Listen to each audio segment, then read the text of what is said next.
We are back on the show, and of course, you can always check out the MMA Report with John Pollock.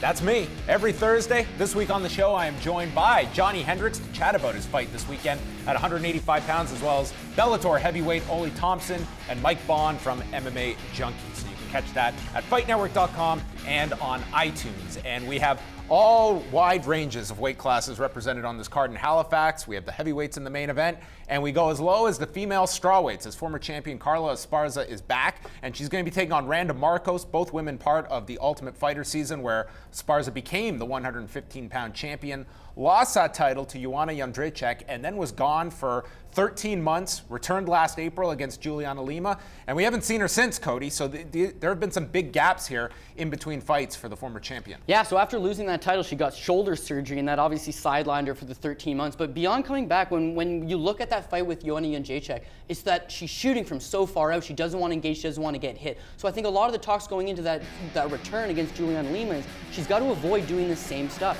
She's got to avoid standing in front and just shooting from far out. But against Lima, Lima's not that same type of pedigree of a striker. So you can go in, you can try to get these takedowns, but I saw very much of the same thing. She shoots from far too out. Randa Markos is a wrestler by trade. She's someone who has a bona fide wrestling pedigree. And seeing her on the tough front, beating a girl like Tecia Torres, using that wrestling, you can't overlook her. So if Carla just uses that same formula that we've always seen, hasn't changed, hasn't improved, of go out there, get that low single, make it work and get the takedown. If that doesn't work, and it would be hard to do against Randa for 15 minutes, we've got ourselves a good fight here. Hey, Randa Markos is a bit of a bully.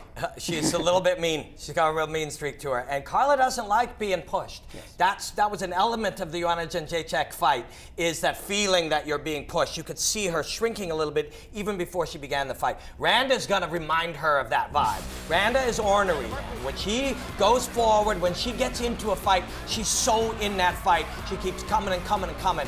And that is going to be at play here for sure, is can she psychologically break her opponent in this one? Because she has many times in the past. She's a tough one to deal with, man. Randa Markos, she's a big underdog in this fight, and I am shocked. I really am shocked that she's that big an underdog. Yeah, I think you can certainly favor Esparza, but at the gap that the odds are, I think Randa Markos certainly a live underdog in this particular fight. We can take a look at the strawweight rankings to get a sense of that 115-pound picture and where each of these women fit in. Of course, with our champion Johny Hendricks expected to fight Jessica Andrade next. It's a division that since the Ultimate Fighter, it has really filled out with some quality fighters. Carla Esparza, the former champion, finds herself ranked third, while Randa Markos trying to crack into that top 10.